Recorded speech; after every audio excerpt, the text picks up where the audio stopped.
Normaliser les classes d'ici à 2020, renforcer la gratuité de l'éducation de base et l'étendre à 16 ans, réduire la durée du primaire de 6 à 5 ans. Voici entre autres les engagements du candidat Roch-Marc Christian Kaboré en 2015 à la présidentielle. Aujourd'hui, 3 ans presque après, que deviennent donc ces engagements? Et la question que tout le monde se pose, y aura-t-il la rentrée cette année au Sahel, au Nord ou encore à l'Est sans proie à l'insécurité? Le ministre de l'Éducation nationale est l'invité de dialogue citoyen ce soir. Bonsoir, professeur. Bonsoir, Simon Bongo. Le professeur Stanislas Boireau donc va répondre à toutes ces questions. Bonsoir à tous. Merci de suivre Dialogue citoyen, votre émission d'interaction entre citoyens et gouvernants. Alors, cette émission vous est proposée par la RTB, Diaconia, WaterAid et la CODEL. Et donc, c'est une émission, comme on le dit, de citoyenneté. Ce n'est pas un entretien, ce n'est pas non plus une interview. Il s'agit donc de donner la parole aux citoyens pour qu'ils interagissent avec l'autorité sur le plateau. Pour cela, vous pouvez nous appeler au 25 40 79 03 ou poster vos messages sur le hashtag presimet.bf. Monsieur le ministre, donc, vous avez le public sur ce plateau et 3 panélistes qui vont passer à tour de rôle sur les 3 axes que nous allons donc traiter ce soir. Nous aurons les engagements dans un premier temps du président. Nous allons parler dans un second temps des grands axes de votre département, le continuum, la qualité de l'éducation, le civisme. Nous allons revenir sur tout cela. Et puis, en troisième partie, on va parler de l'hygiène et l'assainissement en milieu scolaire. Mais avant donc que la partie technique s'installe et que les citoyens puissent commencer à interagir, nous avons quelques questions à vous soumettre. D'abord, je le disais en introduction, là, il y a 5 jours de cela, des écoles ont été saccagées à l'Est. Et les témoins disent que les assaillants ont dit aux habitants qu'il n'y aura pas de rentrée cette année dans cette localité-là. Les parents vous suivent ce soir au Sahel, au Nord et à l'Est. Monsieur le ministre, est-ce qu'il y aura la rentrée dans ces 3 localités? Merci. Je voudrais d'abord, au nom du gouvernement, présenter toutes mes condoléances aux familles éplorées, donc des forces de défense et de sécurité qui défendent donc cette partie du pays et pour lesquelles certains ont perdu la vie. Et souhaiter un prompt rétablissement à ceux qui sont donc blessés. Et souhaiter beaucoup de courage et féliciter aussi ceux qui sont donc dans ces parties du pays et qui défendent donc cette portion de notre territoire. Je voudrais aussi donc traduire donc la solidarité du gouvernement avec donc les familles et les populations de ces zones et rassurer donc ces populations de ce qu'il y aura bel et bien une rentrée scolaire donc dans ces régions cette année. Le gouvernement mettra tout en œuvre et nous y travaillons pour que cela puisse se faire. Maintenant, la rentrée se fera en fonction de l'évolution de la situation et des dispositions seront prises pour que tout se passe bien. J'en voudrais pour preuve donc ce que nous avons fait et que nous poursuivons. Donc c'est la situation de regroupement dans le Nord et dans le Sahel. Vous savez qu'il y a eu autour de 486 élèves regroupés dans le Nord et un peu plus de 4800 donc regroupés au niveau du Sahel et qui ont donc pris part à des cours de renforcement et qui aujourd'hui ont pris part à des examens et pour lesquels donc je peux déjà donner les résultats du certificat d'études primaires dans ces zones. Pour ce qui est donc de la région du Nord, on avait donc 371 candidats, on a eu 202 admis, donc 54 et quelques % de taux de succès. Et exceptionnellement pour la région du Soum, que je félicite vraiment, donc nous avons eu donc un taux de succès de 65-77%, classant la province du Soum 16e sur les 45 provinces au niveau du certificat d'études primaires. Pour les autres examens, ça se poursuit et les choses se passent bien. Voilà, donc c'est dire que des dispositions seront prises pour qu'il y ait une rentrée. Alors il faut penser à ceux, par exemple, de la région du Sahel et de la région du Nord, qui sont en classe intermédiaire. Donc nous sommes en train actuellement de travailler sur l'évaluation des connaissances acquises, parce qu'il y en a qui ont eu des scolarités abrégées, travaillant avec la direction en charge de la recherche et de l'innovation, la direction générale de l'enseignement formel général et les directions déconcentrées, pour pouvoir donc développer une stratégie donc de rattrapage. Nous avons plusieurs stratégies. Ce que nous avons décidé, c'est qu'il n'y aura pas, puisque nous avons organisé des examens pour les élèves qui étaient en classe d'examen dans toutes ces zones. Nous ne pouvons pas, à partir de cela, dire que ceux qui ne sont pas en classe d'examen, certains feront une année blanche, etc. Nous avons décidé qu'il n'y aura pas d'année blanche pour ces élèves, parce que nous avons une stratégie de scolarisation accélérée et passerelle qui permet donc de pouvoir faire un CP unique, un CE unique, un CM unique, et de pouvoir aussi au niveau des collèges rattraper un certain nombre de choses. Donc nous sommes en train de travailler sur cela, nous sommes en train de travailler sur une stratégie de renforcement et de développement de l'éducation dans cette zone, et tout cela permettra une rentrée donc, dans ces régions. Alors tout cela, c'est certainement avec des enseignants. On sait bien qu'il y a certains qui ont été enlevés, d'autres sont dans une psychose totale parce que des écoles incendiées, menacées. Comment se fait justement, quelle assurance vous donnez à ces enseignants-là qui pourront être dans une classe, donner correctement les cours aux enfants sans être inquiétés? C'est vrai que, vous savez, quand je prends par exemple la région de l'Est, nous avons eu effectivement des difficultés en mars et avril, où justement après l'assassinat d'un forestier à Nassourou, donc le village avait été vidé du personnel fonctionnaire, personnel de la fonction publique, et justement par un déploiement des forces de défense et de sécurité. Cela a permis le retour donc justement de ce personnel-là, du personnel de santé, du personnel enseignant. Nous avons visité et ils ont travaillé à ce qu'il y ait une rentrée à ce niveau. Donc nous ne pouvons pas prévoir donc ce qui va se passer, mais ce que nous disons, c'est que partout effectivement où il y a un défi sécuritaire, le gouvernement met tout en œuvre et mettra tout en œuvre pour que les gens soient dans de bonnes conditions pour travailler. Il y a la psychose, c'est vrai, à certains niveaux. Nous avons même des pressions actuellement en termes de départ, c'est-à-dire qu'il y a beaucoup d'enseignants, d'encadreurs pédagogiques, de responsables qui souhaitent, après une année d'exercice, 2 ans, 3 ans, quitter la zone.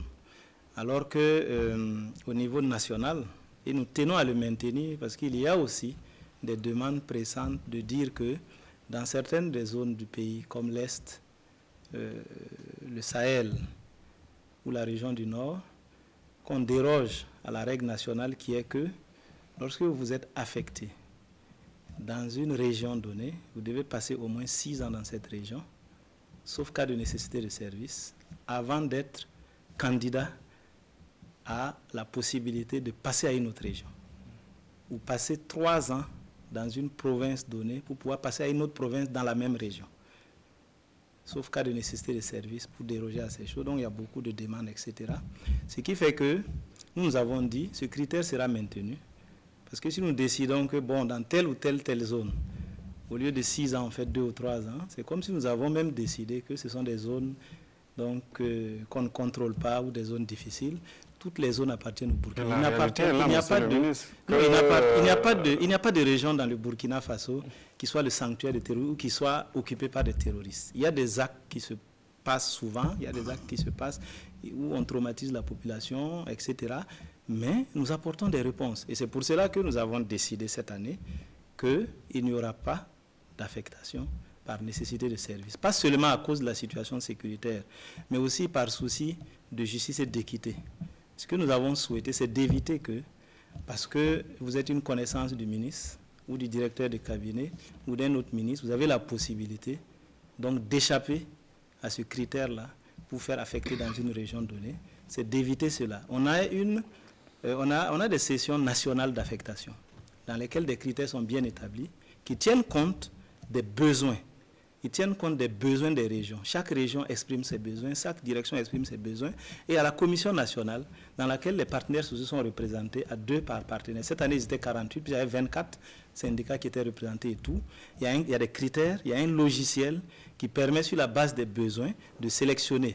Maintenant, vous trouvez souvent des gens qui ne sont pas passés dans cette commission nationale, qui est une commission, on va dire, où toutes les sensibilités sont représentées, où les critères sont bien connus, et qui sur la base, par exemple, de la connaissance de tel ou tel arrive à chose, ça pose des problèmes de justice.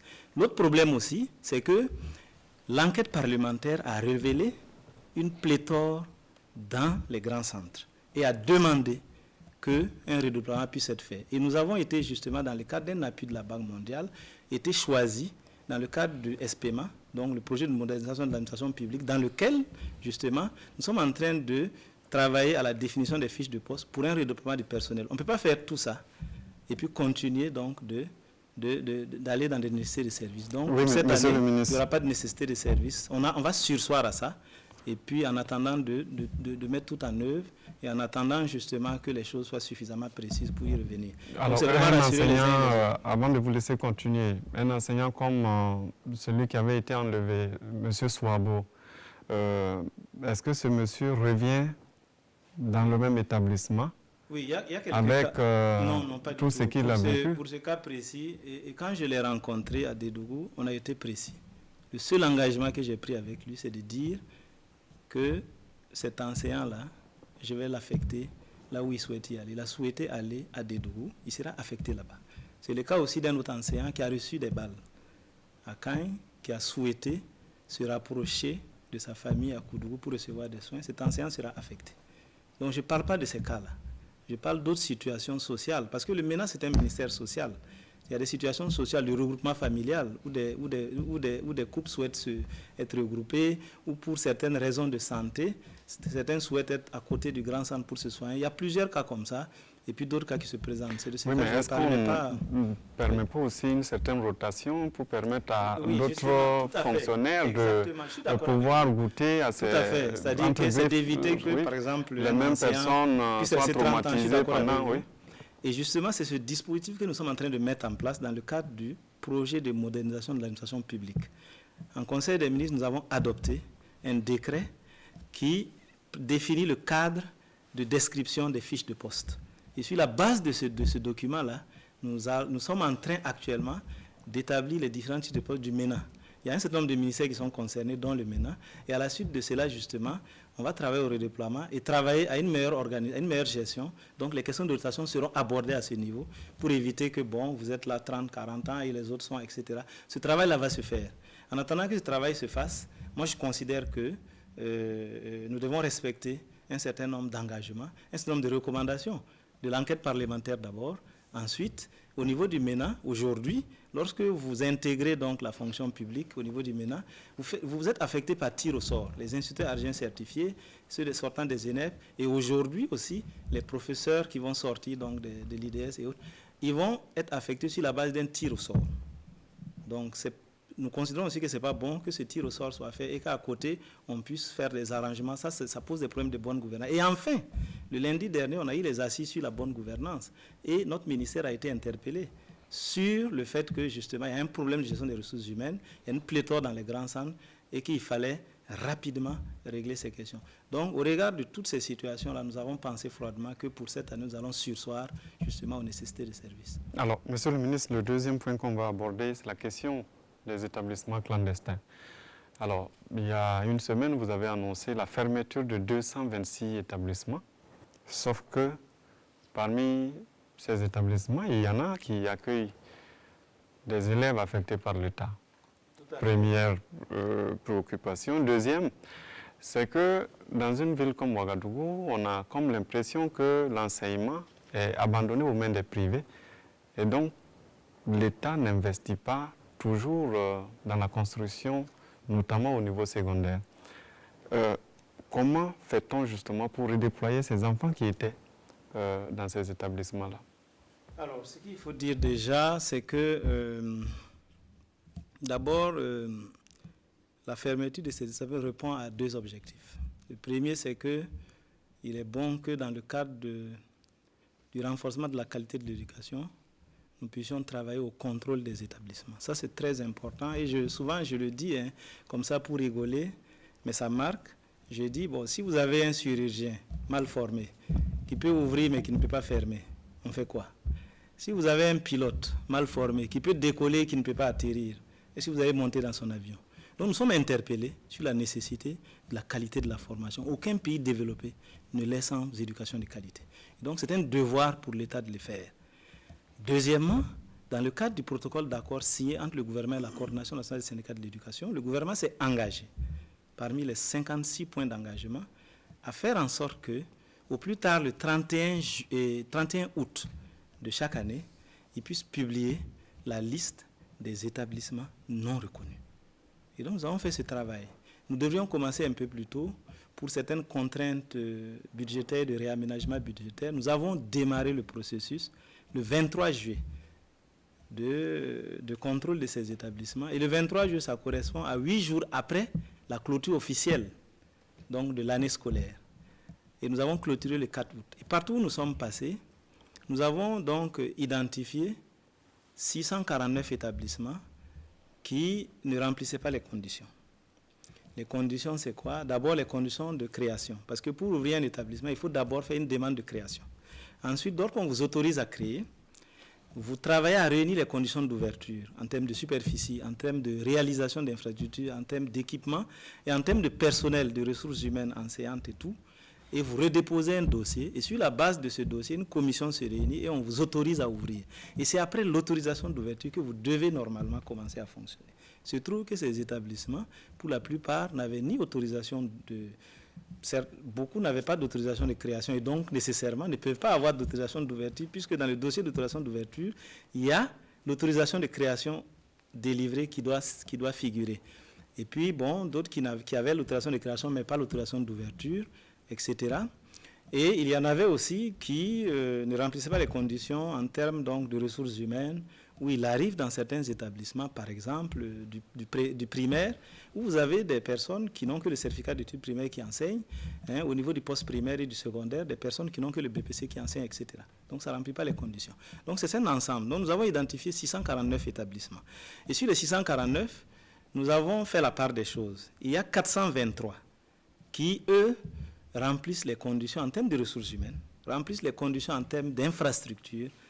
Et donc, ces établissements-là, on les a appelés des établissements accompagnables, qu'on peut rattraper. Et on leur a donné 6 mois pour se mettre en règle. Pourquoi 6 mois? Ça ne veut pas dire que si 6 mois après, ils n'ont pas les différentes autorisations, on va fermer. Parce qu'ils auront commencé l'année scolaire, nous n'allons pas fermer en cours d'année. C'est parce que tout simplement, la commission qui doit se réunir pour délivrer les autorisations d'ouverture doit siéger avant que la mission ne se redéploie encore sur le terrain l'année prochaine pour identifier les établissements dits pirates, etc. C'est pour ça que nous avons donné cet état. Mais nous pensons que ces établissements, effectivement, peuvent. Du reste, il y en a qui ont commencé déjà à déposer des dossiers, il y en a qui se bousculent, etc. Et il y a 226 qui, eux, ne remplissent aucune condition du tout. En termes d'infrastructure, c'est la catastrophe. Mais ce n'est pas le plus grave. Le plus grave, c'est qu'il y a des infrastructures qui posent des problèmes de sécurité sérieuses. Mais le plus grave, c'est qu'en termes de ressources humaines, ceux qui interviennent là-bas ne permettent pas de sortir des personnes formées. Et à partir de ce moment, nous avons pris nos responsabilités. Mais nous avons dit, chaque fois que nous sommes passés dans un établissement où les conditions permettaient la fermeture, les techniciens ont dit à ces fondateurs-là, en tout cas, ça va fermer, ne recrutez pas cette année. C'était 8 jours après la clôture. Donc, pour nous, ils devaient prendre des dispositions, etc. Deuxièmement, donc, comme vous l'avez dit, effectivement, il y a des établissements, parmi eux, au moins un que je connais, je n'ai pas fait le point du tout, qui, effectivement, a reçu des élèves affectés. Et ça, c'est malheureusement, c'est dommage, mais nous assumons. Et cette année, lorsque j'ai fait mes tournées dans les différentes régions, lorsque j'ai rencontré l'UNEPEL et tout, j'ai dit et je me suis engagé, aucun établissement non conventionné ne va recevoir des élèves affectés de l'État. Pourquoi? Parce que, il faut respecter la commission qui délivre les conventions. Et deuxièmement, la convention a un rôle fondamental, a un objectif. C'est que pour déposer la demande de convention, vous devez remplir un certain nombre de critères d'ancienneté, parce qu'il faut avoir présenté des élèves au BPC pendant un certain nombre d'années. Il faut ensuite remplir un certain nombre de conditions. Lorsque vous avez des établissements qui n'ont rien déposé et vous envoyez des élèves comme ça, c'est extrêmement grave. Et aujourd'hui, malheureusement, effectivement, on a au moins un établissement. Mais pour cet établissement que je connais, nous sommes en train de faire le point des autres pour voir s'il y a des cas. Moi, j'ai appelé le directeur régional et je lui ai dit, prenez la tâche avec le fondateur pour faire le point des élèves que nous avons affectés et vous les redéployer. Donc c'est une situation que nous contrôlons et que nous allons travailler à régulariser. Mais c'est clair que cette année, il n'y aura pas d'élèves affectés dans un établissement non conventionné. D'accord. Nous allons donc engager le premier panel de cette émission et c'est M. Seydou Ouedraogo qui est secrétaire exécutif que je vais inviter à rejoindre la table en face de vous, Monsieur le ministre. Il est secrétaire exécutif du cadre de concertation des ONG et associations actives en éducation donc de base. Bonsoir, Monsieur Ouedraogo. Vous avez 10 minutes pour donc interagir avec le ministre. Bonsoir, Monsieur le ministre. Bonsoir. Alors, parlant d'engagement, le président du FASO s'est engagé dans le sens donc de l'équité à nommer 30% de femmes dans son prochain gouvernement. En attendant donc l'éventuelle probabilité de ce remaniement, est-ce qu'on pourrait voir le MENA donner le ton en nommant à la tête des SEB, des écoles, des lycées et des collèges, 30% de femmes? Merci, Seydou Ouedraogo. C'est un objectif que nous devons poursuivre et que nous poursuivons. Il faut dire qu'à ce niveau, c'est souvent délicat. Parce que pour que cela puisse se faire, il faut aussi agir sur l'éducation. Et c'est ce que nous avons commencé à faire. Aujourd'hui, au primaire, nous avons atteint la parité en termes donc de genre, parité, et une tendance même à ce qu'il y ait un peu plus de filles que de garçons. Et aujourd'hui, que ce soit les examens du certificat d'études primaires que les examens du BC, il y a eu beaucoup plus de filles que de garçons. Et je pense que si nous continuons ces efforts, nous allons arriver à terme à avoir beaucoup plus de ressources humaines femmes que d'hommes, et ça va permettre donc d'améliorer les conditions. La deuxième chose aussi, c'est que chaque fois que c'est possible, nous le faisons, nous les consultons, mais il arrive aussi certaines pesanteurs donc, sociales qui limitent un peu cet engagement. Parce que vous imaginez, dans les directions professionnelles, les directions régionales, etc., vous êtes obligé d'amener des dames. Il y en a qui acceptent, mais il y en a qui sont obligés d'aller consulter leurs conjoints, et souvent, ce n'est pas facile. Mais je pense que c'est un objectif que nous devons atteindre, c'est un engagement pris par les chefs d'État pour ce qui est de son gouvernement, et ça nous engage aussi à faire l'effort, et nous allons continuer ces efforts-là pour qu'un jour, on puisse arriver à ça. Donc, c'est un objectif à atteindre. Ok, vous avez parlé tantôt justement de parité au niveau des élèves. Ce que nous constatons, c'est que en termes d'enrôlement, effectivement, il y a une forme de parité qui se dessine, qui s'installe, mais en termes de maintien et de réussite scolaire, les filles particulièrement sont frappées par le phénomène des grossesses. Tout à fait. Dans 5 communes où nous avons travaillé sur la problématique, nous avons recensé entre 2016 et 2017 903 cas.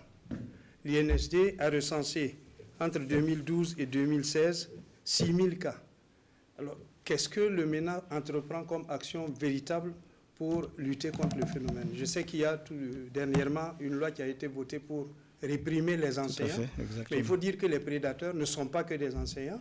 Et puis, nous pensons aussi qu'il y a lieu de prévenir plutôt que d'attendre pour sévir. Qu'est-ce que vous faites pour régler cette question?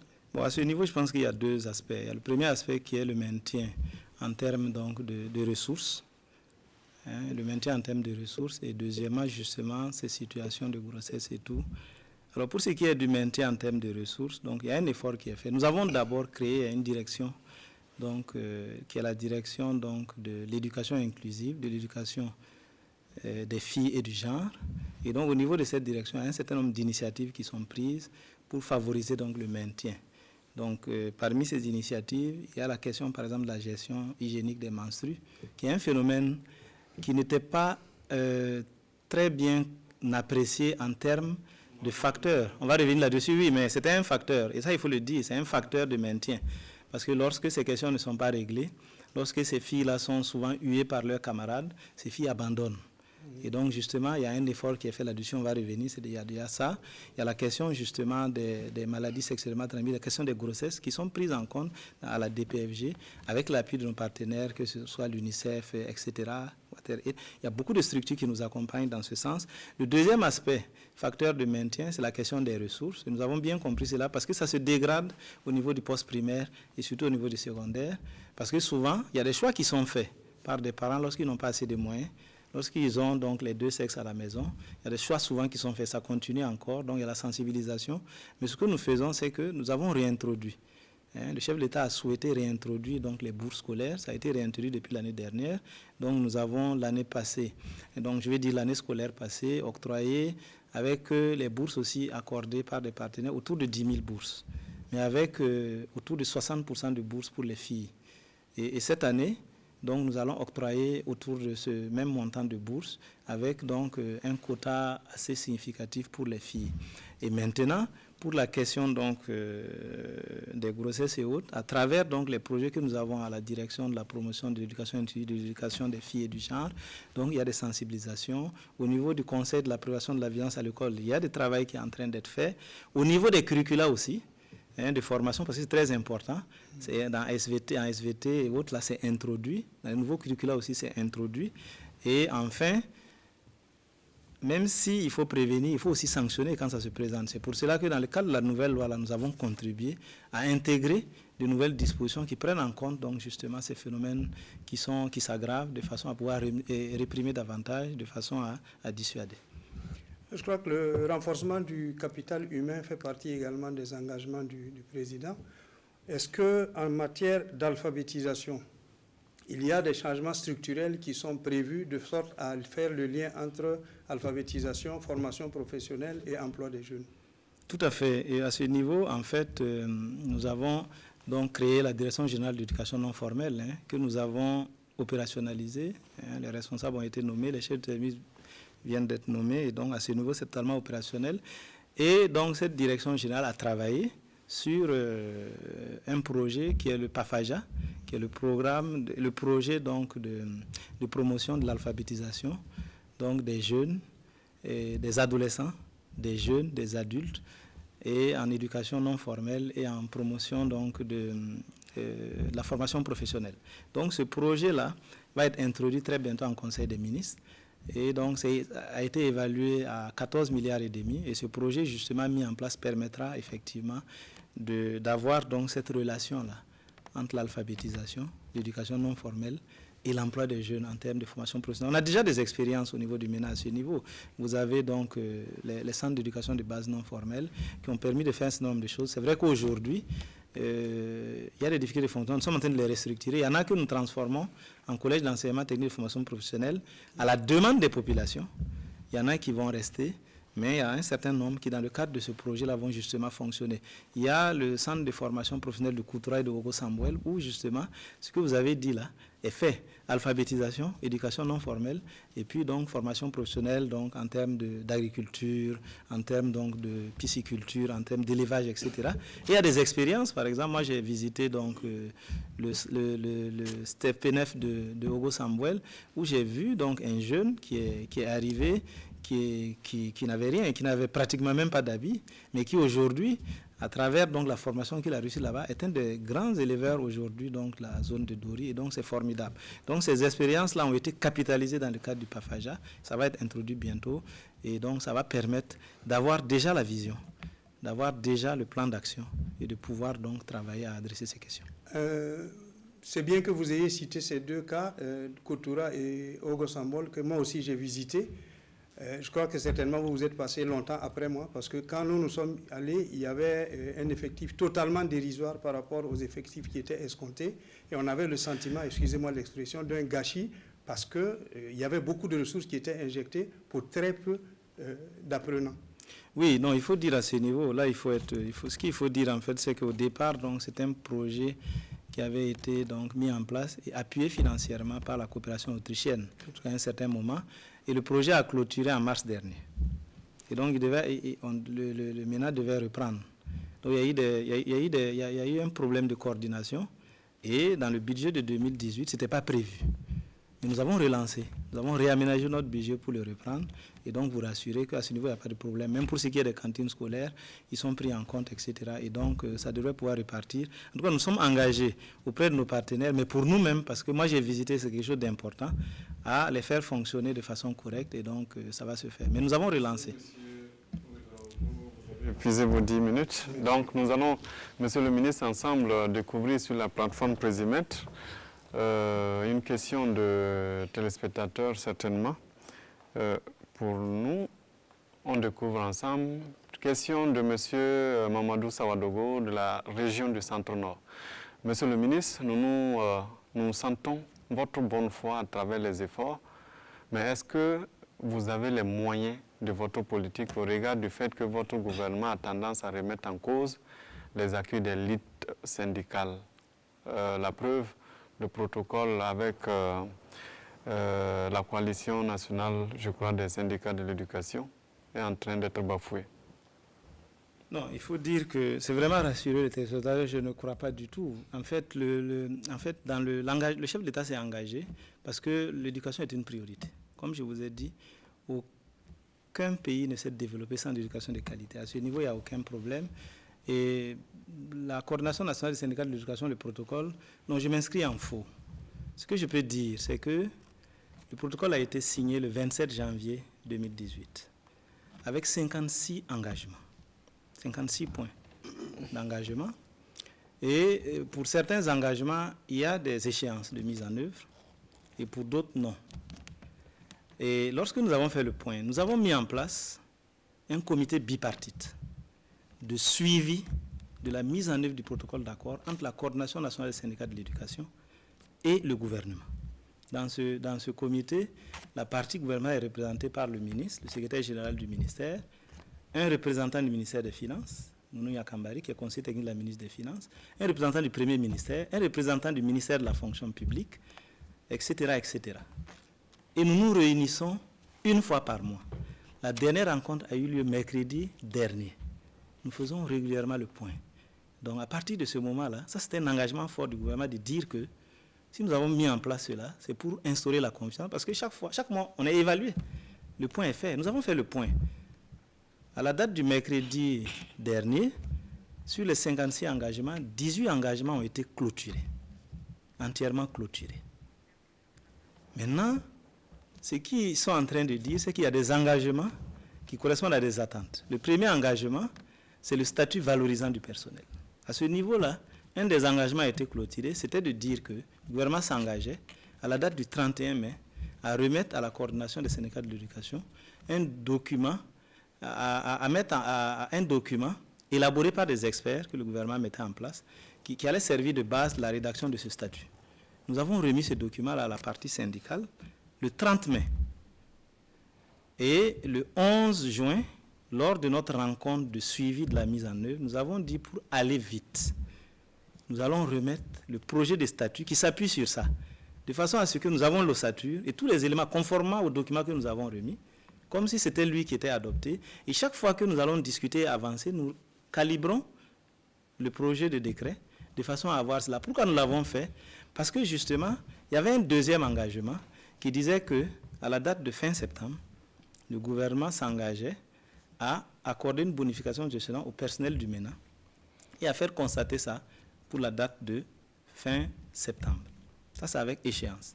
Alors, à ce niveau, ce qui s'est passé, c'est que nous avons été confrontés à un blocage législatif. C'est que la loi, parce que le statut valorisant, il doit être élaboré dans le cadre du protocole d'accord, conformément à loi 081.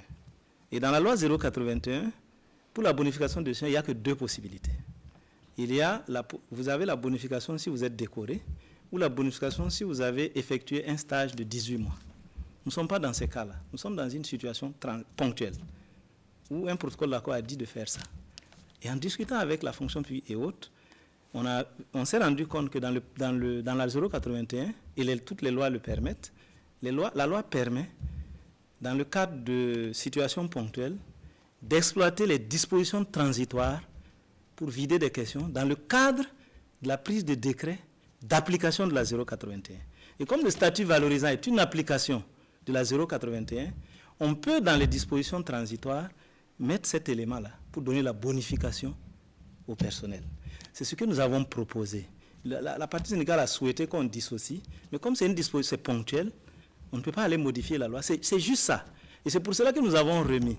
Alors, lorsque nous avons remis, donc la partie syndicale a exploité donc les documents remis et nous a renvoyé leurs observations le 7 août dernier. Donc 2 mois, 7 jours après. Et ça coïncidait avec les vacances gouvernementales. Et moi, le mercredi dernier, juste avant d'aller à la rencontre bipartite, j'ai écrit au président du comité des experts pour qu'il examine justement ces observations-là, à l'effet d'éclairer le gouvernement pour qu'on entende maintenant les discussions. Parce que nous avons décidé de mettre en place une commission, gouvernement et coordination nationale des syndicats, en dehors du comité de suivi. Nous allons préciser donc le nombre, ça va être paritaire, pour discuter justement maintenant, puisqu'ils ont fait leurs observations, on va discuter et aboutir à cela. C'est ce qui a posé des difficultés. L'autre point aussi, avec engagement que les partenaires attendent, c'est l'appuyement des avancements reclassement de 2016. Donc nous avons évalué le personnel à 45 000 et quelques qui doivent soit avancer, soit bénéficier d'une bonification d'échelon, soit être reclassés, etc. Nous avons actuellement, à la date d'aujourd'hui, pour les avancements, il ne nous reste que 508 cas non traités. Dans les 508 cas, 488 qui n'ont pas soit la note de 2014, soit celle de 2015. Et le reste, donc il n'y a que, en gros, 20 et quelques qu'on peut traiter. Donc là, on avance. Et pour vous dire, nous avons traité plus de 68 000 agents cette année qui ont été mandatés, soit pour des reconstructions de carrière, soit pour les avancements, soit pour les reclassements, etc., pour une incidence financière de plus de 30 milliards. Donc ce travail se fait, on va le clôturer. C'est vrai qu'on n'a pas respecté les échéances qui étaient de mars, mais c'est un travail facile. Je vous parle de 68 000 que nous avons traités. Donc ça va se faire. Maintenant, le dernier point, c'est la question des indemnités. Au niveau des indemnités, le gouvernement a accepté d'améliorer les indemnités de logement pour le personnel qui est sur le terrain, etc. Et aussi de donner une indemnité spécifique au personnel. Le décret a été adopté en fin avril, il y avait des difficultés, on a corrigé et il a été signé le 31 juillet. On a fait une évaluation du personnel, puis il faut faire un recensement. Qui est sur le terrain, qui n'est pas, pour pouvoir donner. Ça a été fait et c'est à la date du 17 août que nous avons envoyé le format du recensement en travaillant avec la direction de la SOL pour avoir un format qui est exploitable au niveau des directions régionales. Nous avons récupéré les éléments en début septembre et nous avons échangé avec le ministère des Finances parce que ça a une incidence pour ce point-là de 16 milliards et demi. Il faut discuter avec le ministère des Finances, c'est une période de traitement des salaires. Il faut discuter et de mandatement des nouveaux sortants des écoles. Parce qu'à la fin de ce mois, nous allons mandater tous les sortants des ENEP et tous les IAC à la fin de ce mois. Donc, il fallait voir avec le ministère des Finances, le ministère délégué, la direction générale du budget, pour voir la soutenabilité. Mais cet engagement-là, on doit le respecter pour au plus tard fin décembre. Nous avons travaillé avec le ministère qui nous a dit qu'il n'y a pas de problème, on le fait en 3 étapes. Travaillons à ce qu'à la fin du mois de septembre, au moins 40 000 agents bénéficient de cette indemnité, 40 000 en fin octobre et le reste en fin novembre. Nous sommes allés sur cette base. Nous avons mobilisé une 50aine d'agents. Ils sont à Koudougou pour travailler, des agents de la SOL, avec un renfort de la SOL du ministère des Finances, des agents de notre DRH, des agents du Trésor pour le faire. On est confronté aussi à un problème du SIGASPE qui rame aujourd'hui. Ils peuvent aller le vérifier. Il y a certains de leurs agents même qui sont dans la commission, qui sont certainement là-bas, certains de leurs camarades qui sont là-bas. Nous sommes en train de travailler. Sinon, à ce niveau-là, nous avons eu cela. Et la ministre déléguée, que je remercie, nous a autorisé à traiter exceptionnellement les salaires jusqu'au 17, au niveau du MENA, jusqu'au 17 septembre. Puisque nous avons commencé le 8, alors que c'est le 8, la clôture du traitement des salaires mensuels. Et nous a autorisé à aller jusqu'au 17 septembre pour pouvoir prendre le maximum. Nous sommes en train de travailler là-dessus. Donc c'est vraiment rassurer les uns et les autres que pour nous, le statut valorisant est important. Donc nous n'avons rien bafoué. Nous y travaillons et nous sommes prêts à leur présenter tout ce que nous avons fait et de façon transparente. Mais à partir du moment où il y a le comité bipartite, c'est quand même rassurant parce que chaque fois ils font le point et puis ils font le point à leur base. Alors, on va prendre une autre question de téléspectateurs.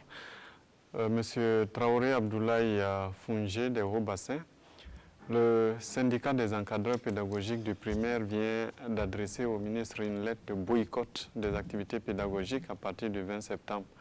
Qu'en pensez-vous, monsieur le ministre? Oui, il faut dire à ce niveau, Effectivement, j'ai reçu la correspondance avant-hier, donc sur effectivement le boycott de certaines activités à partir du 20 septembre. C'est lié à quoi? Alors il faut dire que les conditions d'éducation de base dans l'organigramme du ministère de l'Éducation nationale sont considérées comme des services. Et dans la nomenclature budgétaire et financière, les services ne peuvent pas bénéficier d'un budget de fonctionnement, etc. Ce sont les directions, les directions générales, etc. Et donc, justement, alors que ces situations d'éducation de base-là ont besoin d'un budget pour fonctionner, parce que c'est à partir de ces circonstances que les encadreurs se déplacent sur le terrain pour contrôler le temps d'enseignement, pour encadrer pédagogiquement les enseignants, etc. Et donc, c'est très important pour nous. Et donc, à la faveur d'un mouvement qu'il y a eu, le gouvernement s'est engagé en 2016 à octroyer un budget minimal de fonctionnement qui a été discuté avec donc, le syndicat et ça a été évalué à 2,5 millions, plus du carburant à côté qu'on donne, etc., dans l'effort de donner. Maintenant, il se trouve que ces 2,5 millions, dans le cadre des textes, nous ne pouvons pas les mettre à disposition directement des SEB.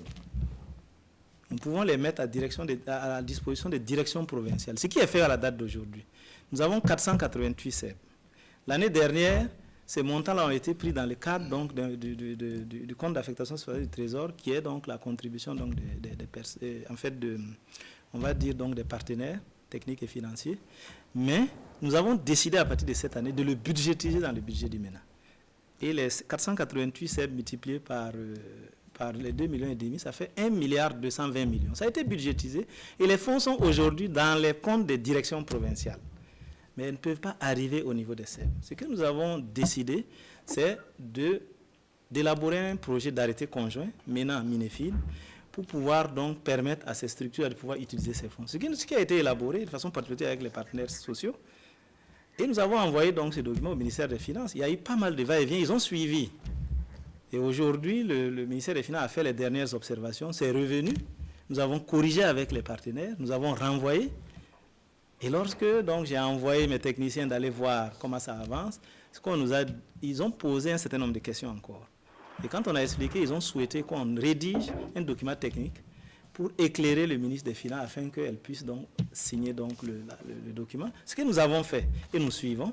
Donc, je pense que ça va venir. Donc, je comprends l'impatience, mais le syndicat sait très bien que le document a été fait, a été envoyé, et nous sommes en train de travailler. Nous avons même pris des dispositions pour régler des questions spécifiques liées au fait que, bon, il y a des CEB il y a des CCEB qui ont peut-être contribué d'une certaine façon, qui peut-être ne seront plus là-bas, mais qui vont bénéficier. On a demandé aux directions régionales de faire le point. Donc, à ce niveau-là, il n'y a pas de problème.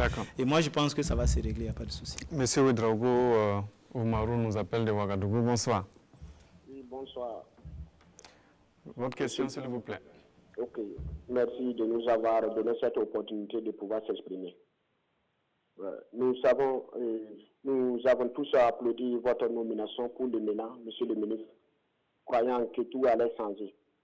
Mais malheureusement, nous remarquons les mêmes affairismes continuent toujours. Comme premier exemple, nous avons constaté que lors du recrutement des IAC, un journal de la place a souligné qu'il y a eu des fraudes à ce niveau. Et jusqu'à aller dire après qu'un candidat réclamerait ses 350 000. Le deuxième exemple est relatif aux affectations, plus particulièrement les permutations. Nous tous, nous le savons qu'elle doit suivre la voie hiérarchique. Le journal citoyen, à son apparition du 5 septembre 2018, dans la rubrique « On murmure de Cantibi », a eu à parler d'une permutation qui fait des grincements de dents.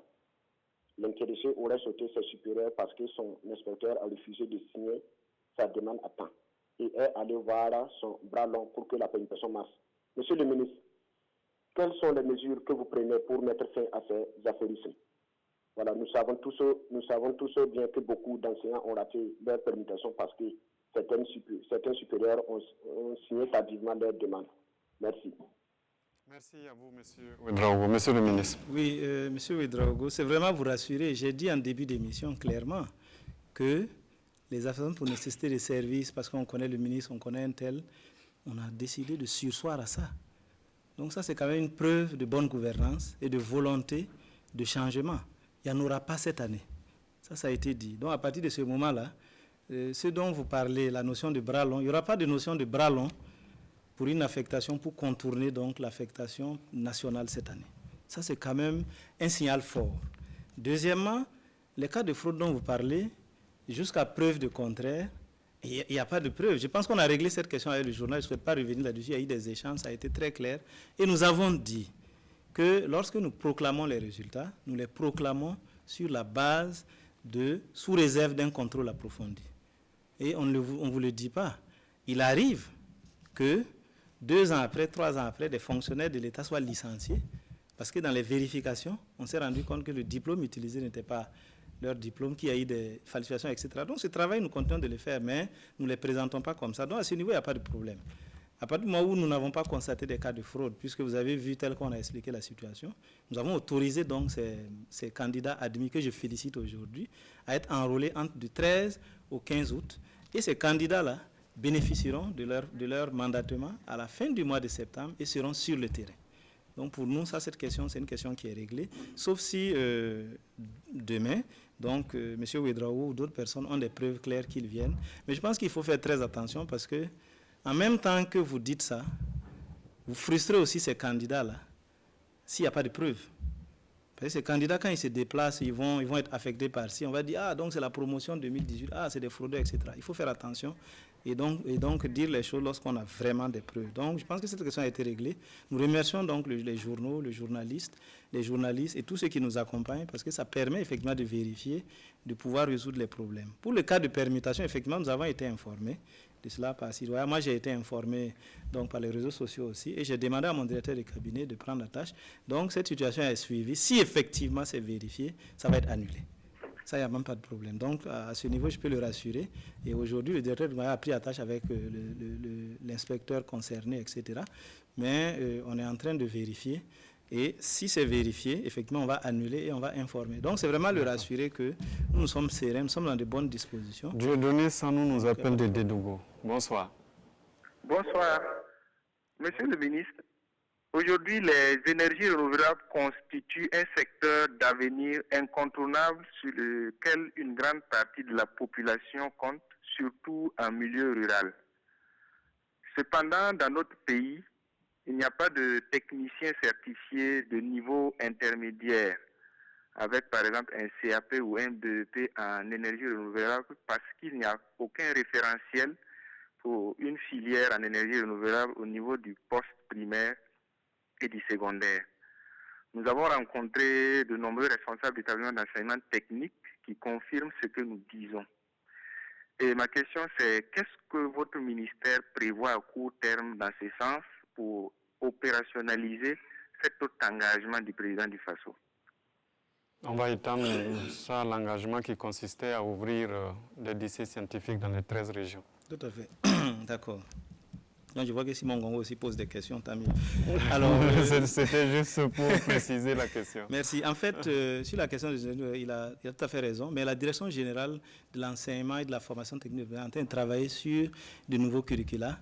Et donc cette partie, donc la question est prise en compte à ce niveau. Et parmi les 165 élèves professeurs que nous avons envoyés, il y a 101 qui sont partis hier et qui sont bien arrivés déjà, que nous avons envoyés en formation. Pour se former pour 33 filières de l'EFTP, il y a une filière en énergie renouvelable. Et donc, cette question est en train d'être prise en compte et ça va se faire assez vite. Pour ce qui est de la question des lycées scientifiques, effectivement, le chef d'État s'est engagé à construire un lycée scientifique dans chaque région. Nous avons commencé par 2 régions où nous avons ouvert à partir de bâtiments d'emprunt, donc justement 2 lycées, c'est Ouagadougou et Bobo-Dioulasso. Et les premiers élèves donc, se retrouvent en première donc, cette année. Et nous venons de recruter donc les nouveaux. Et nous avons donc, pour ces 2 établissements, nous avons lancé les marchés de construction des 2 établissements. Les marchés ont été lancés et actuellement nous sommes à la phase de dépouillement. Et on devrait pouvoir, en avril ou mai prochain, réceptionner ces infrastructures-là. Alors, pour ce qui est des autres, on a donc justement posé la première pierre de construction de ces établissements. On a fait un truc groupé à Kaya le 1er juin dernier. Et donc, il y a 4 lycées scientifiques qui sont prévus. Il y a celui de Dédougou, il y a celui de Koudougou, il y a celui de Kaya, et je pense celui de Waïguya. il y a 4 déjà, donc c'est progressif et ça va se faire. Ce que nous sommes en train même de vouloir faire, c'est d'aller plus loin. Parce que dans les attributions du MENA, il est clairement dit que le MENA donc, est chargé de la mise en place des classes préparatoires d'entrée dans les grandes écoles. Donc ce sont des formations post-baccalauréat de 2 ans, de préparation en maths, physique, chimie, solide, leur permettant d'aller dans les écoles d'ingénieurs ou de continuer dans des universités, en collaboration avec le ministère en charge de l'enseignement supérieur. Et nous avons pensé qu'il était bon, justement, au regard donc, de la qualité des infrastructures, de tout ce que nous allons mettre comme équipement et autres dans ces lycées scientifiques, de réfléchir à mettre dans ces lycées-là des classes préparatoires. Et donc, nous sommes dans la réflexion et ça devrait pouvoir se faire de façon à ce que ces élèves-là puissent continuer, puissent faire 5 ans au lieu de 3 ans, et après aller soit dans les écoles d'ingénieurs ou ailleurs. Donc, ce projet est en cours. Monsieur Tahirou Traoré, qui est là aussi de la coalition Éducation pour tous, va prendre place pour échanger avec vous. Je l'invite à ne pas perdre de vue que nous sommes dans la logique du contrôle des engagements du président et donc toutes les questions doivent être orientées aussi dans ce sens-là. Vous avez 10 minutes pour échanger avec Monsieur le ministre. Ok, merci Monsieur Simon Gongo. Bonsoir Monsieur le ministre. Bonsoir. En termes d'engagement, le Burkina Faso s'est engagé à mettre en œuvre l'ODD 4, l'objectif de développement durable numéro 4, qui est intitulé « Assurer l'accès de tous à une éducation de qualité sur un pied d'égalité et promouvoir l'apprentissage tout au long de la vie ». De 2015 à 2030, je crois que l'engagement, il court toujours. Il s'est également engagé dans le cadre de la stratégie continentale d'éducation qui met l'accent sur la formation des enseignants, les réalisations d'infrastructures et leur équipement, et surtout... Allez rapidement aux questions parce que vous n'avez que 10 minutes. Ok, voilà. Donc, une étude de l'UNESCO a révélé qu'au niveau des ministères en charge de l'éducation, il y a des difficultés techniques à aligner ces objectifs sur les politiques nationales et les plans d'action et budget. Alors, pour ce qui est du cas du Burkina Faso, je pense que quelles sont les dispositions qui sont prises pour pouvoir aligner ces objectifs pour que d'ici à 2030, pour ce qui est le cas des ODD, à ce que le Burkina Faso puisse présenter des résultats, et également en 2025 pour le cas de la stratégie continentale de l'éducation en Afrique. Alors, je vais l'aider, Monsieur le ministre, pour être assez précis, pour vous permettre de répondre aux questions. Merci. Parlons infrastructure. Okay. Le président, par exemple, s'est engagé à normaliser des classes, ainsi de suite. Voilà. Aujourd'hui, où en sommes-nous? Alors, ce qu'il faut dire, c'est qu'effectivement, le chef de l'État s'est engagé à un certain nombre d'objectifs. Pour ce qui est des infrastructures, après on parlera peut-être des ressources humaines, et puis des questions de gratuité en termes de manuels, fournitures, etc. Donc pour ce qui est des infrastructures, effectivement, il s'est engagé à normaliser, à éliminer les classes sous paillotes. Ensuite, à normaliser les écoles incomplètes, qui sont soit des écoles de 2 classes ou des écoles de 3 classes ou de 4 classes. En tout cas, des écoles qui n'atteignent pas les 6 classes. Et ensuite, à construire donc 310 collèges d'enseignement général et à construire 286 lycées. Alors, à ce niveau, et puis au niveau de l'EFTP aussi, à construire donc des 45 collèges d'enseignement technique et professionnel. L'EFTP, c'est quoi? L'enseignement et la formation technique et professionnelle. Pour tous ceux que nous Voilà, tout à fait. Et à construire donc un lycée professionnel dans chaque région, et un lycée scientifique et un lycée technique dans chaque région. Alors, pour ce qui est de l'élimination des classes sous paillotes, effectivement, à ce niveau... Ça, ce sont les engagements. Les engagements. Donc, nous avons évalué le nombre de classes sous paillotes à éliminer. Ça a été évalué à 4353. Et nous avons construit autour de 1263 salles de classe. Et dans la programmation donc, de 2018, je pense que nous avons prévu de construire 356 à peu près.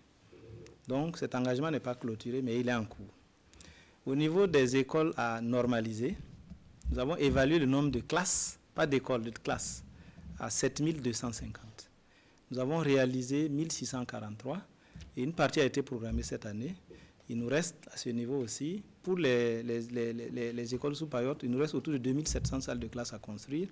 Et puis pour les écoles donc incomplètes, le nombre de salles de classe à construire tourne autour de 5000 et quelques. Donc nous avons encore autour de 8000 salles de classe à construire et nous sommes en train d'y travailler. Nous avons monté un projet donc, qui est actuellement en cours d'examen avec des partenaires pour pouvoir accélérer, parce que notre objectif c'est d'arriver à construire très rapidement 3000 salles de classe. Donc ça c'est en cours. Pour les collèges, l'engagement du chef de l'État c'était de construire 310 collèges. Il a construit 410 collèges. Et nous avons programmé autour de 78 collèges en 2018. Donc nous sommes à 134% et nous continuons de le faire. Et justement, une question avait été posée qui était celle de la question, par exemple, de Ouagadougou, où il y a plus de privés, etc. À Ouagadougou, nous sommes en train de construire des collèges. Et un certain nombre vont être réceptionnés, je pense une dizaine, va être réceptionnée en fin septembre ou en début octobre. Ça va être réceptionné la semaine prochaine, je vais faire les visites, c'est pratiquement prêt, ça va être réceptionné, donc ce sont des efforts qui sont faits. Pour les lycées, 55 ont été construits, et sur les 286, une partie est construite, il nous reste une centaine. Pour le préscolaire aussi, il avait décidé de construire 300, nous avons construit 180, il nous reste 181 à construire. Donc il y a quand même des efforts, ça se poursuit, mais pour certains engagements, nous sommes sûrs de les atteindre, sans problème, de les clôturer peut-être avant terme, mais pour d'autres, il y a des efforts encore à faire. Mais nous avons fait le point. Et nous avons fait le point, nous avons la situation, et donc nous y travaillons pour pouvoir les... Ça, c'est en matière d'infrastructure. Maintenant, en matière de ressources humaines, donc il s'est engagé, effectivement, à recruter un peu plus de 31 000 agents, tout confondu. Et quand nous faisons le point, nous avons recruté un peu plus de 7 000 cette année, sur ce qui avait de 16 000 et quelques qui avaient été recrutés à la fonction publique. Donc, il nous reste 7 200 environ à recruter dans les 2 ans qui viennent. Donc ça, c'est un engagement que nous allons clôturer sans problème et dépasser. Mais à côté de ça, justement, pour résoudre la question de l'ouverture, parce qu'il a parlé justement de l'obligation scolaire jusqu'à l'âge de 16 ans, qui impose donc qu'il y ait la gratuité, que nous consacrons au niveau du primaire. Et à ce niveau-là, en 2014, 72% des admis au CP, soit autour de 170 000 candidats, avaient été orientés en 6e. Et ça a nécessité l'ouverture de 1000 CG dans des bâtiments d'emprunt, etc., qu'il faut corriger. Et ça, c'est le problème du continuum qui pose des problèmes que nous sommes en train de faire. Donc, à ce niveau-là, justement, il y a des efforts qui sont en train d'être faits pour qu'on puisse rattraper donc ces choses-là en termes donc, de personnel, parce qu'il n'y avait pas de personnel comme ça. Et donc, nous avons créé le programme Emploi Jeunes pour l'éducation, où nous devrions pouvoir recruter 16 000 jusqu'à la fin du quinquennat. Et pour ce projet, il nous reste 7 000. Il nous reste 7 000 environ à recruter. Cette année, nous allons recruter 2100. Donc, ça aussi, c'est un engagement qui va être clôturé.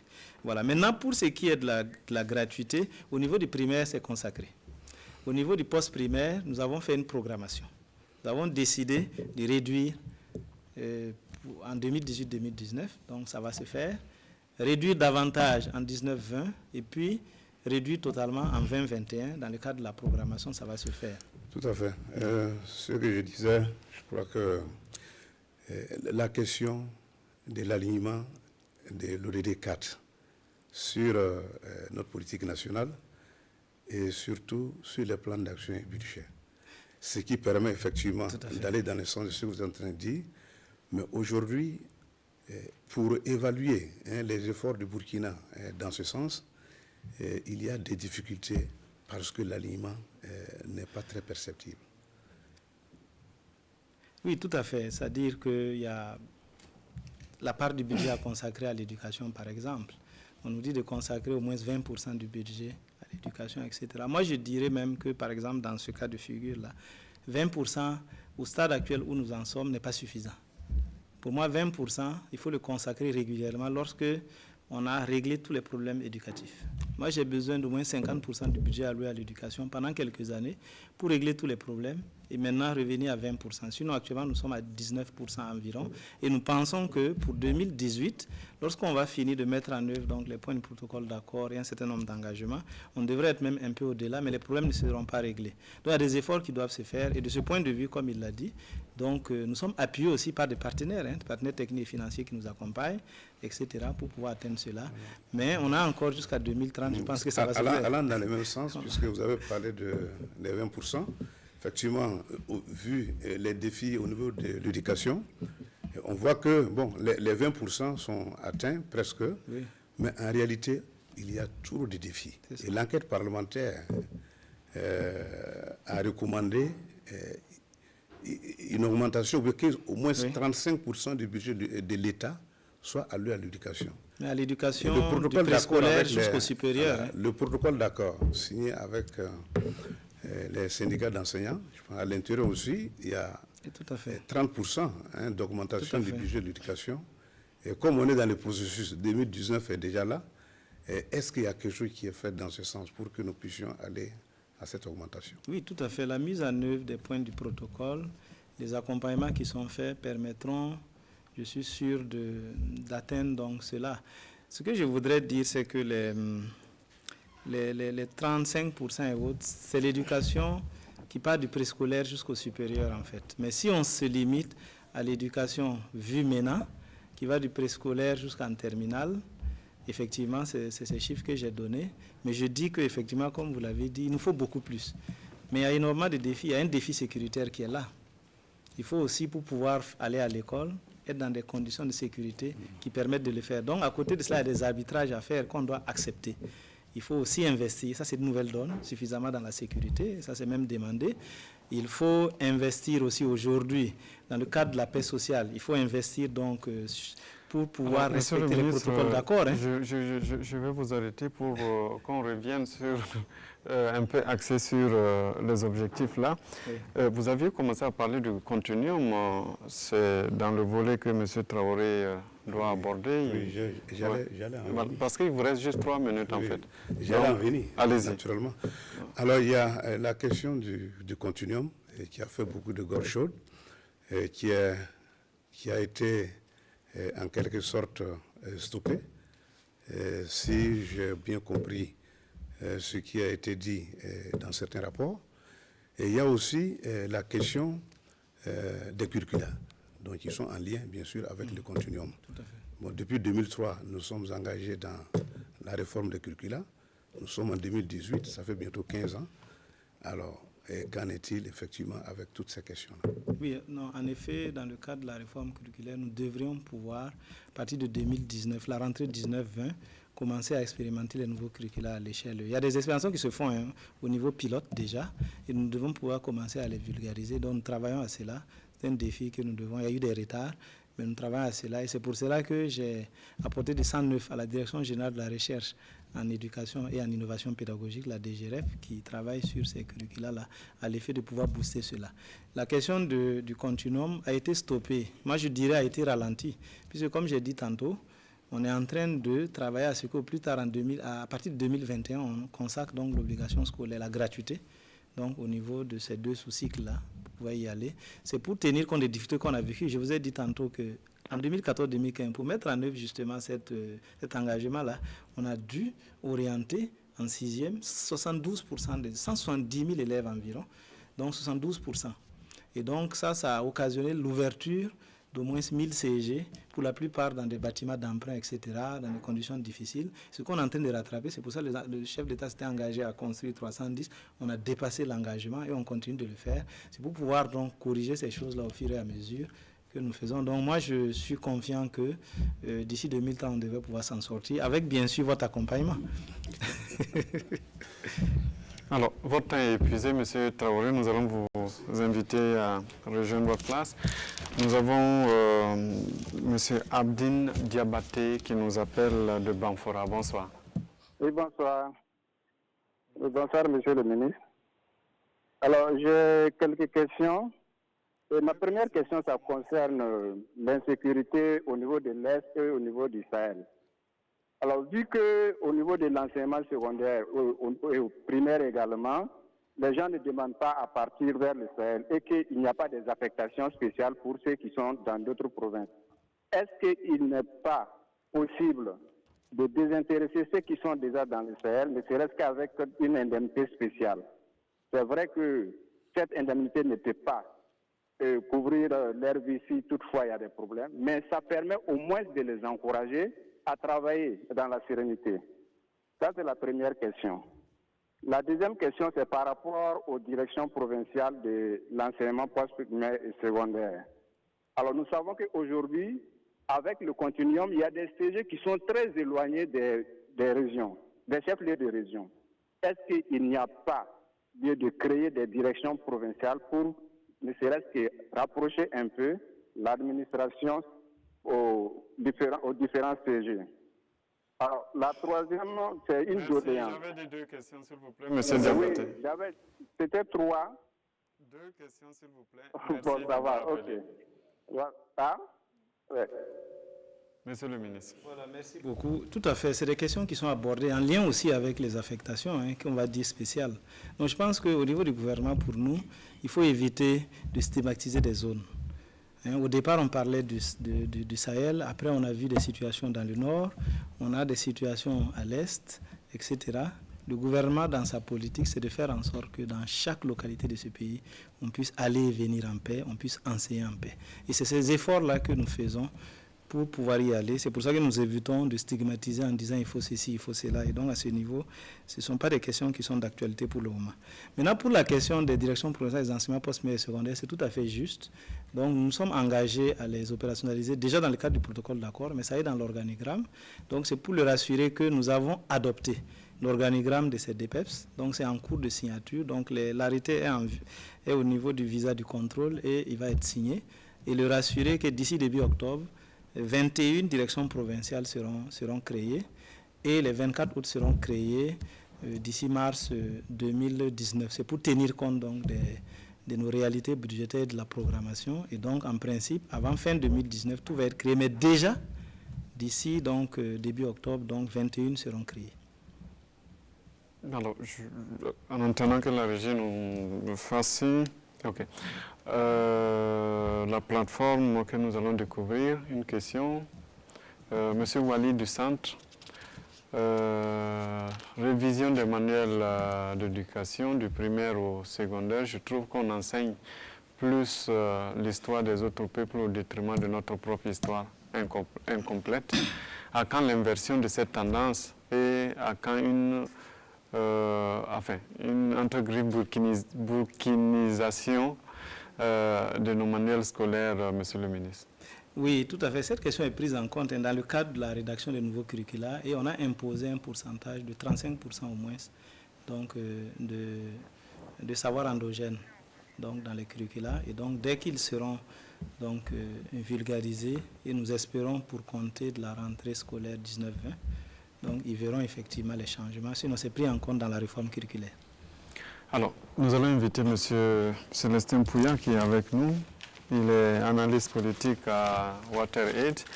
Il va aborder le troisième point qui est l'hygiène et l'assainissement justement en milieu scolaire. Bonsoir M. Pouya. Bonsoir. Vous avez 10 minutes. Ok. Bonsoir Monsieur le ministre. Bonsoir. Et pour être élu, le président Roch Marc-Christian Kaboré a fait des promesses significatives, notamment en matière d'accès à l'eau potable et puis à l'assainissement. On les connaît, ces engagements. C'est corvée zéro pour l'eau potable. Vraiment, il tient beaucoup à ça, qu'il n'y a pas de peine pour les femmes jusqu'à 2020. Et il y a aussi ces 80% de taux d'accès à l'assainissement en milieu urbain et 50% en milieu rural. Il faut dire que c'est ce qui est écrit dans son projet de société. Alors vous, on vous connaît comme un ministre qui ne s'enferme pas dans son secteur. Alors la question c'est, quelle est la contribution de votre ministère pour l'atteinte de cet engagement de campagne, notamment pour l'eau potable? Oui, ce qu'il faut dire déjà, c'est que le MENA dispose déjà d'un programme de santé, hygiène et nutrition dans lequel c'est pris en compte. Et à partir de ce programme, justement, nous avons élaboré donc des critères, des référentiels donc, de réalisation d'infrastructures éducatives. Et aujourd'hui, on ne peut plus construire une école, un CG, un lycée sans avoir un forage positif, sans latrine, etc. Donc ça, c'est intégré. Okay. Maintenant, il se trouve que au niveau, ce n'était pas des pratiques courantes. Et donc, nous avons fait une évaluation de l'ensemble donc, des forages et latrines donc, à réaliser. Partout, ça n'avait pas été fait, ou à réparer. Et ça nous a donné une évaluation de 5 milliards 800 millions à rechercher.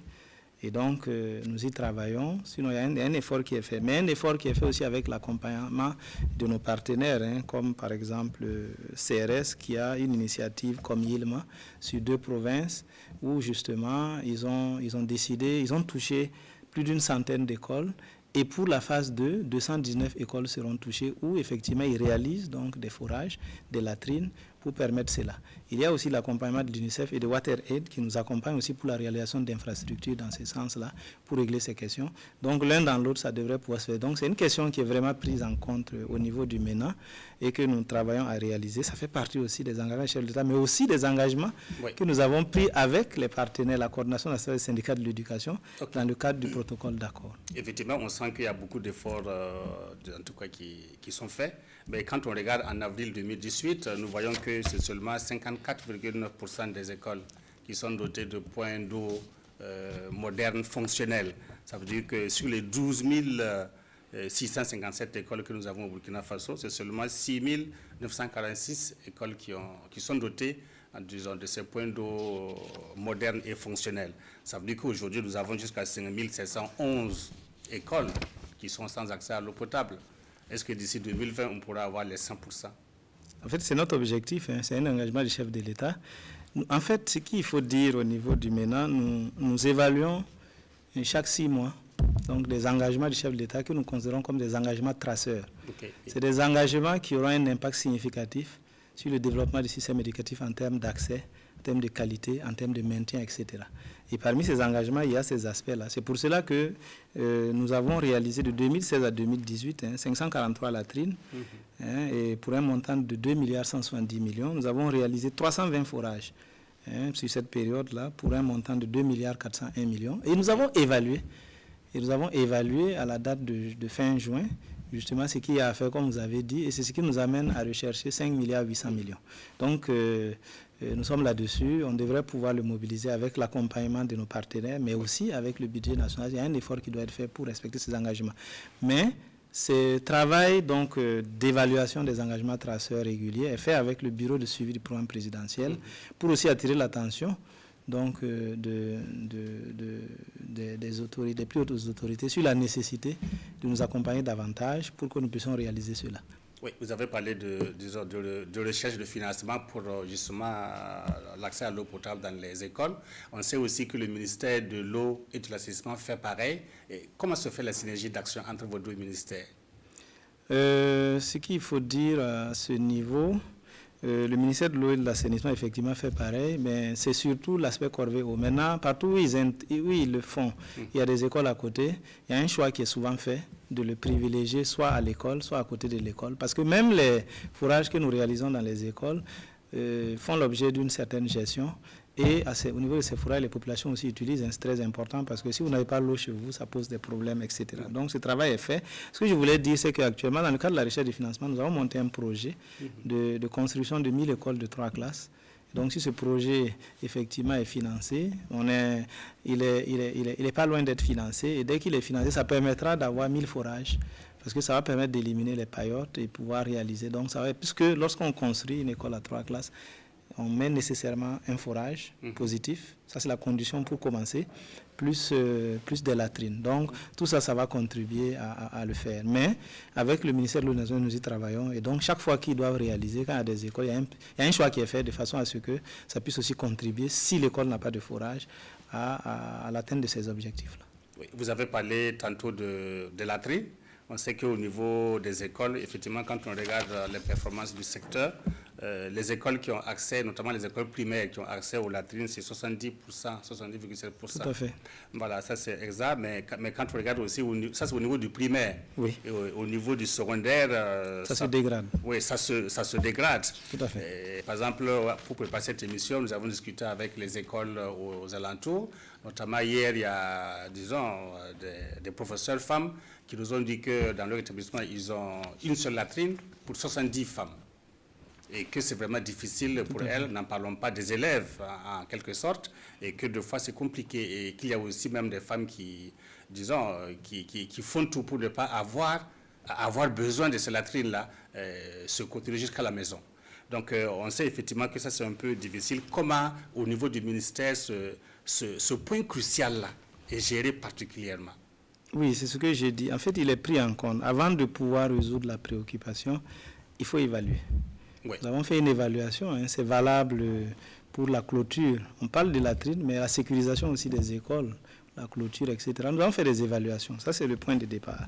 Et c'est ce qui nous a amené, pour ce qui est des forages et latrines, à la recherche pour 2018. Ça a été évalué donc, en juin. Donc nous avons évalué, nous avons un besoin donc, de 5,8 milliards. Et donc justement, à partir de ce moment, sur la base du budget alloué au MENA, nous accompagnons, mais aussi nous tenons compte de ça dans le cadre donc du pot commun qui est le compte d'affectation spéciale du Trésor des partenaires techniques et financiers. Nous essayons aussi de programmer. Et donc dans ce cadre-là, pour la programmation 2000, il y a un travail qui est en train d'être fait et donc le plan d'action sera validé et une part aussi sera consacrée à cela. Oui. Vous avez parlé tantôt de la gestion de l'hygiène menstruelle. Oui. C'est un problème qui est un peu méconnu au Burkina Faso. Quand on parle de ça, les gens envoient un tabou.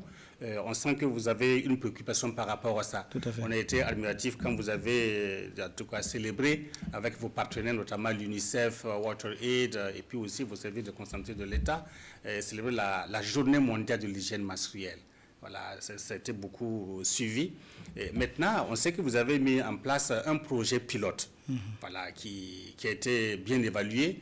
Qu'est-ce que vous comptez faire après ça? Est-ce qu'il y a une volonté de généraliser ces efforts pour que partout on puisse en faire? Ou bien qu'est-ce qui est projeté? Ah oui, tout à fait. Comme je vous ai dit, nous avons créé une direction qui est la direction donc, de l'éducation inclusive, de l'éducation des filles et du genre, qui s'occupe spécifiquement de ce volet-là et qui est très important, que nous accompagnons et qui va recevoir des financements additionnels, qui a développé une stratégie de développement de l'éducation. De l'État ou bien de l'État et des partenaires.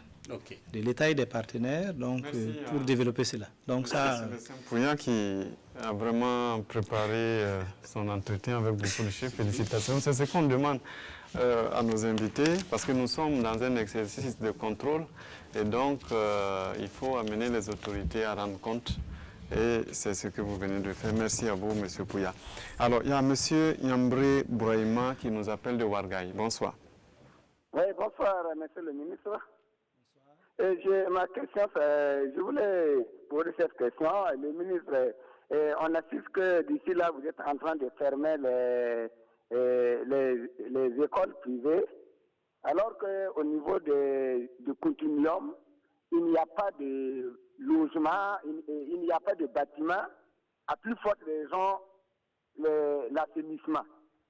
Je ne sais pas quand est-ce maintenant les continuums auront des salles de classe et en même temps les latrines et les eaux pour les enfants.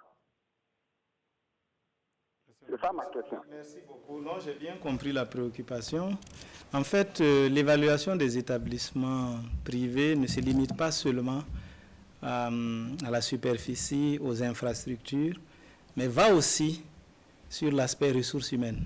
Parce qu'après, il y a la question des ressources humaines. Il y a des cadres de ce pays compétents, médecins, ingénieurs, etc., enseignants, qui ont étudié dans des classes sous paillotes, mais qui sont très compétents aujourd'hui. Mais pourquoi ils le sont? Parce qu'ils ont été formés par des enseignants de qualité. Donc au niveau du public, c'est vrai que pour certaines écoles primaires, nous avons des classes sous paillotes. Pour certains CG, nous avons effectivement des bâtiments d'emprunt. Mais ceux qui interviennent là-bas sont des enseignants qui ont le niveau d'intervenir là-bas. Voilà. Maintenant, il faut régler les questions. Effectivement, je suis d'accord avec vous. Les questions donc de latrines, des questions, etc. Et nous sommes en train de le faire progressivement. C'est ce que j'ai présenté tout au long de l'émission. Donc c'est un peu cela. Maintenant, les établissements, les 226, ce n'est pas que nous sommes en train de fermer, que nous avons fermé. Et j'ai demandé à la direction générale de l'enseignement formel général donc de nous présenter un scénario de suivi de la fermeture de ces établissements. Pendant ce temps, Monsieur le ministre, sans vous couper, nous allons appeler le vérificateur et nous demandons au public de préparer les notes. Allez-y. D'accord.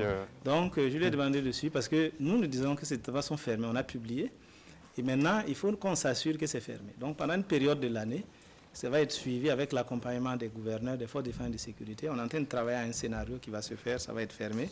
Parce que ces 226 établissements-là ne respectent pas les conditions en termes donc, de ressources humaines, à même de pouvoir former des gens de qualité et même d'infrastructures et tout. Donc c'est un peu ce que je voulais dire, rassurer que le gouvernement travaille effectivement à normaliser toutes ces écoles ou ces CEG, mais nous, dans les écoles sous Payotte ou dans ces choses, les enseignants qui interviennent ont été formés, ont les diplômes requis, ont la qualification requise pour intervenir. Et donc, du point de vue donc, de la formation, il n'y a pas de problème. C'est vrai maintenant qu'il y a la question du temps d'enseignement, parce que quand vous êtes dans une école sous Payotte, souvent vous êtes obligé d'attendre début novembre pour commencer. Vous avez besoin des intrants qui sont les tiges de mil, etc. pour le faire. Et puis souvent, à partir de juin, vous abandonnez parce que les intempéries peuvent permettre de le faire. Ça, c'est une difficulté que nous devons corriger en construisant des bâtiments définitifs. Mais sinon, en termes de qualité de la formation, il n'y a pas de problème à ce niveau pour ce qui est du public. En attendant peut-être l'arrivée du vérificateur, on va demander une question sur la plateforme. Pendant que Adama Koulibaly apprête ses notes,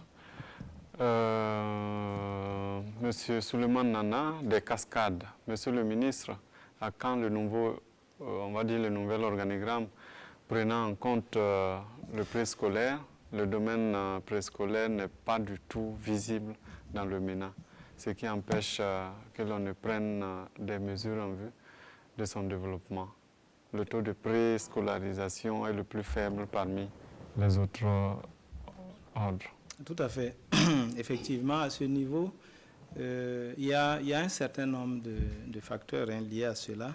Il y a d'abord la question de la formation même du personnel du préscolaire. Actuellement, au Burkina, il y a une seule école qui le fait, c'est l'école de formation en travail social de Gawa, qui ne peut accueillir qu'au maximum 40 stagiaires pour la formation. Et avec cela, on ne peut pas développer le préscolaire comme on le souhaite, ou conformément aux engagements du chef de l'État. Et pour ouvrir un préscolaire, quand vous êtes dans le privé, une des conditions, c'est d'avoir le personnel qu'il faut. Et ce personnel-là, justement, il est formé à ce niveau. C'est pour ça que nous avons décidé, et ce travail est en cours, d'exploiter donc les écoles nationales, donc des formations des enseignants du primaire, les ENEP là, où on a les ressources, on a les structures, pour pouvoir former donc ce personnel-là à ce niveau. Et nous sommes en train de travailler à ce que l'année prochaine, on puisse avoir 2 ENEP pilotes, celle de Lumbila et celle de Gawa. Pourquoi Lumbila? Parce que c'est à côté de Ouagadougou et on a un personnel qualifié à côté. Pourquoi Gawa? Parce qu'au niveau de Gawa, à l'école de formation en travail social, on a du personnel qui pourra accompagner. Et après une année d'expérimentation ou 2 ans d'expérimentation, on va le généraliser dans toutes les ENEP. Ça permettra de recruter le maximum et résoudre donc ces problèmes de ressources humaines pour permettre aussi, parce que le chef de l'État est en train de, dans son engagement, a prévu de construire 300 centres d'éveil d'éducation préscolaire. Et 300, ça veut dire qu'il vous faut au minimum, il faut multiplier 300 fois 6, donc il vous faut au minimum 1800 enseignants pour cela et on ne peut pas le faire avec 40 par an. Donc on est en train de travailler actuellement. La commission a commencé à travailler, ça inclut le ministère de la Femme, de la Solidarité nationale et de la Famille, et donc nous encadrons pédagogiques pour le faire. Maintenant, pour ce qui est de l'organigramme, effectivement, l'organigramme est à l'étude, ça ne va pas être que le préscolaire, beaucoup de secteurs vont être donc réaménagés de façon à ce qu'on ait un fonctionnement normal. Ça fait le 3e organigramme qu'on aura, et donc on préfère prendre le temps d'avoir un organigramme consensuel, mais qui est conforme à la vision du gouvernement, de façon à ce qu'on ne soit pas en train de reprendre. Parce que chaque fois que vous reprenez les organigrammes, ça vous met en retard. Et donc, on est en train de travailler. Actuellement, les directions centrales du MENA ont déjà fait les propositions. Nous allons envoyer aux partenaires sociaux et envoyer aux directions déconcentrées, recueillir les amendements. On va travailler. Nous pensons que cet organigramme devrait être adopté avant décembre pour nous permettre d'opérationnaliser aussi bien le préscolaire que d'autres ordres d'enseignement où il y a des problèmes de dysfonctionnement. Alors, Monsieur le ministre, la dernière étape de cette émission, le vérificateur qui vient pour voir, vous avez parlé pendant 90 minutes, Est-ce que les téléspectateurs ont compris et est-ce que vous avez répondu à toutes les questions? Adama Coulibaly, bonsoir. Bonsoir Simon, bonsoir Monsieur le ministre. Bonsoir. Après votre intervention, le pôle de vérification a pu relever quelques points. Et il vous trouve tout d'abord assez pondéré. Vous avez apporté des réponses qu'il estime satisfaisantes par rapport aux différentes préoccupations. Et ensuite, on peut dire, somme toute, il vous trouve conséquent. Cependant, il a pu relever aussi que sur la question de la qualité de l'enseignement, vous êtes resté un peu évasif. Donc ça, c'était pour ce qui est des constats. Et également, si on prend aussi le programme du président du FASO, l'une des actions immédiates pour renforcer le système éducatif est justement l'introduction et la systématisation de l'utilisation des TIC. Vous n'avez pas évoqué. Est-ce que cette question est rejetée à plus tard? Donc ça, c'est une question que le pôle a pu justement relever, noter. Bon, ça, certainement pas la faute du ministre, parce que ce sont les invités qui posent les questions et les téléspectateurs. Donc, allez-y, Adama Coulibaly. Justement, donc pour l'ensemble, pour votre prestation de ce soir, le pôle vous a accordé la note de 7 sur 10. Donc le public est ici, je pense également vous a noté. Donc la note du public ici, la moyenne du public est également de 7 sur 10. Okay. Donc ce qui vous fait une moyenne globale de 7 sur 10, Monsieur le ministre. Okay. Monsieur le ministre, réaction, c'est peut-être l'occasion aussi de répondre sur l'éthique. Oui, non, la réaction, je prends en compte les observations qui ont été faites sur la question de la qualité, qui est une question assez délicate sur laquelle nous travaillons. Et donc, à d'autres occasions, on pourra revenir en détail là-dessus. Mais sur la question d'éthique, il faut être effectivement sincère et franc. Donc ça, c'est un engagement qui n'a pas encore connu un début de réalisation. Mais nous sommes en discussion, donc nous avons mis une commission en place, dans le cadre du protocole d'accord, nous avons mis une commission en place qui va commencer à travailler parce qu'on attendait justement, pour permettre aux enseignants déjà de bénéficier donc justement de ces outils TIC-là pour pouvoir travailler, parce que c'est important.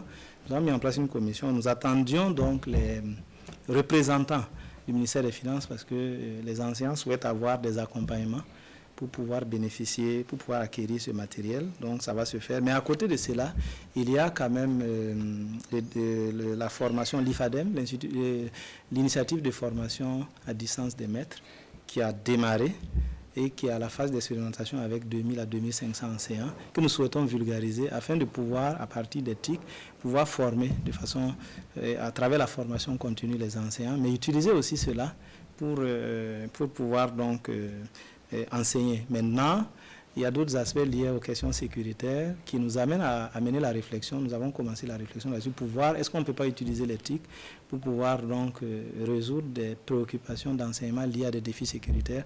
Donc c'est à l'étude. Mais ça, c'est un engagement qui n'a pas connu véritablement un début de réalisation. Le mot de fin. Donc je voudrais vraiment donc remercier, d'abord vous remercier pour m'avoir invité, remercier donc les organisateurs donc, de dialogue citoyen, qui, je l'ai dit en rigolant, que c'est une émission redoutable, hein, mais qui en même temps est utile, parce qu'elle nous permet